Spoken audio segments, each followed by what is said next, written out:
오늘 독서 앞의 이야기입니다. 사울과 요나단이 죽고 다윗이 이스라엘의 왕이 되었습니다. 이스라엘의 새로운 왕이 탄생하자 풋내기 일대 싸워서 굴복시키려고 필리스티아인들이 모여옵니다. 만일 여러분이 다윗이라면 무엇부터 하시겠습니까?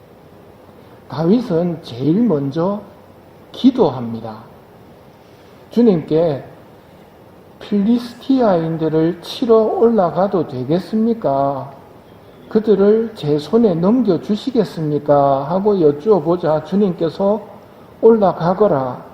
내가 반드시 필리스티아인들을 네 손에 넘겨주겠다 하고 대답하십니다. 다윗은 바로 기습 공격을 시작합니다.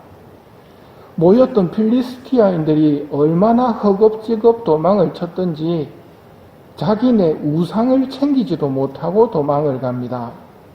그렇게 패배한 필리스티아인들이 다시 모여서 다윗과 싸우러 옵니다. 다윗은 어떻게 했을까요? 그렇습니다. 다시 주님께 기도하면서 여쭈어 봅니다. 그러자 주님께서 이번에는 이렇게 말씀하십니다. 바로 올라가지 말고 그들 뒤로 돌아 발삼 향나무 숲 맞은 쪽으로 다가가거라. 그 발삼 향나무 숲 꼭대기에서 발걸음 소리가 들리거든 그때 습격하여라. 주님이 앞장서 나가 필리스티아인들의 군대를 칠 것이다. 아주 구체적으로 이번에는 맞붙지 말고 뒤로 돌아가서 발자국 소리가 들리기 시작하거든 습격을 시작해라. 이 싸움의 결과는 뻔하지요. 이제 주변의 적들이 사라졌습니다. 다윗은 이제 뭘 할까요? 평화로운 세상이 왔습니다. 다윗이 제일 먼저 하려는 것, 그게 오늘 독서에 나오는 겁니다. 하느님의 궤를 자기가 살고 있는 다윗 성으로 모셔오려고 합니다. 이 계획을 세웠는데 주님의 궤를 모셔오던 중에 소들이 비틀거리는 바람에 우짜라는 사람이 하느님의 궤에 손을 뻗어서 그 궤를 붙들었습니다. 그의 잘못 때문에 하느님께서 그를 치시니 하느님의 궤 옆에서 그가 죽어버립니다. 하느님은 마음속까지 보시는 분이기에 왜 그랬는지는 하느님이 아실 겁니다. 우리는 그 이유를 잘 모르죠. 손대서는 안 되는 사람이 손을 댔던 모양입니다. 그 자리에서 죽어버립니다. 그 소식을 듣고 다윗이 모든 계획을 중지시킵니다. 기다려봅니다. 하느님의 뜻이 무엇인지. 그리고 모셔오던 그 궤는 오벳 에돔이라는 사람 집에 가까웠기 때문에 오벳 에돔의 집에 그 궤를 모시라고 합니다. 그런데 들려오는 소문이 뭐냐면 하느님께서 오벳 에돔의 집에 온갖 복을 다 내리신다는 소식이 들려옵니다. 그 소식을 듣고 다윗은 기뻐하면서 하느님의 궤를 다시 자기가 있는 다윗성으로 모셔오려는 계획을 추진합니다. 그리고 오늘 독서 내용입니다.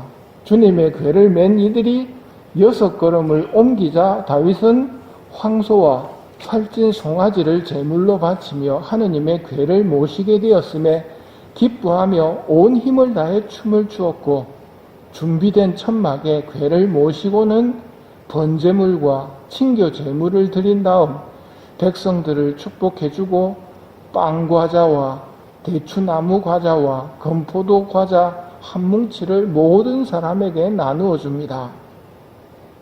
오늘 독서에 나오는 다윗의 모습을 생각해 봅시다.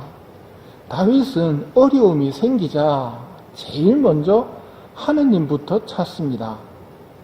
이게 다윗의 신앙입니다.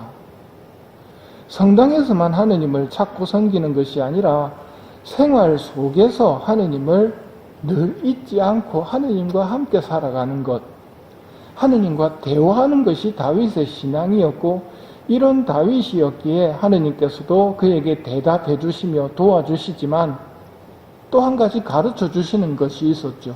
두려움입니다. 친하다고 해서 할아버지 수염 태워버리는 일이 생겨서는 안 되거든요. 우자를 치시면서 또 오벳에돔의 집안에 온갖 축복을 내리심을 통해서 나를 미워하는 자들에게는 조상들의 죄악을 3대 4대 자손들에게까지 갚는다. 그러나 나를 사랑하고 내 계명을 지키는 이들에게는 천대에 이르기까지 자애를 베푼다고 가르치시고 하느님에 대한 두려움으로 거리를 두려고 이스라엘 민족이 이야기를 합니다. 시나이에서 하느님께서 이스라엘 민족들을 만나 주실 때는 굉장히 두려운 모습으로 등장하십니다. 그래서 그들이 다시는 직접 하느님 뵙지 않도록 해주십시오. 너무 무서워 못 살겠습니다. 당신이 말씀해 주시면 우리 그 말을 듣겠습니다. 라고 했을 때 너희가 그분을 경외하는 마음을 지녀 죄짓지 않게 하시려고 오신 것이다 하고 모세가 가르쳐 줍니다. 오늘날 놓쳐버린 은총 중에 하나가 이 두려움입니다. 하느님을 사랑한다면, 제대로 사랑하는 사람이라면 반드시 두려움이 같이 있습니다. 하느님에 대한 두려움은 공포가 아닙니다. 성령 7은 가운데 7번째가 두려움이죠. 경외심. 하느님에 대한 두려움은 성령께서 주시는 성령 7은 중에 하나입니다. 이 은혜를 받아야 됩니다.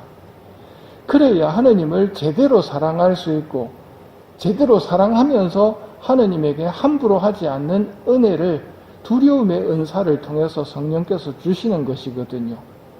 우자를 치심을 통해서 다윗에게도 하느님께서 이 가르침을 주시는 겁니다. 사랑하고 가깝게 지내지만 너무 만만하게 변질되어서는 안 된다는 것을 가르치시는 겁니다. 하느님의 궤는 하느님 현존의 상징이었습니다. 지금 우리는 하느님 현존의 상징이 아니라 하느님을 직접 모시고 있습니다. 이분을 모실 때 경외하는 마음, 두려움 없이 모신다면 이 문제가 심각한 겁니다. 오벳에돔처럼 축복받는 삶이라기보다는 우자처럼 벌받는 삶 쪽을 걷고 있는지도 모르기 때문입니다. 하느님을 사랑한다면 두려움을 가지고 있어야 합니다. 하느님의 크심을 제대로 안다면 두려움을 지니게 됩니다. 그 두려움을 청하십시오. 성령께서 주시는 선물이기에 간절히 청하셔서 여러분이 두려움의 은사를 가지게 된다면 그때 비로소 제대로 사랑할 수 있는 상태가 되었다고 할 수 있는 겁니다. 주님의 기도 바칠 때 사제가 뭐라고 이야기합니까? 삼가 아뢰오니입니다. 삼가. 여러분 주님의 기도 바칠 때 삼가하는 마음으로 바치십니까? 이 미사를 봉헌하면서 하느님 앞에서 삼가하는 마음으로 계십니까? 여기에서 왜 예의 범절을 지켜야 하는가? 하느님 계신 곳에서는, 하느님의 집에서는 삼가하는 마음이 꼭 필요하기 때문입니다. 그게 두려움의 은사입니다. 이 경외심은 오벳에돔의 집안에 복을 내리게 했던 경외심입니다. 이 경외심이 없으면 우자처럼 불행의 길을 따라가는지도 모르겠습니다. 이 경외심은 미사 시간에만 필요한 게 아니라 성전 자체로 여기서는 예의 범절을 지켜야 됩니다. 미사 끝났다고 여기 운동장처럼 생각해 버리시면 큰일이란 말입니다.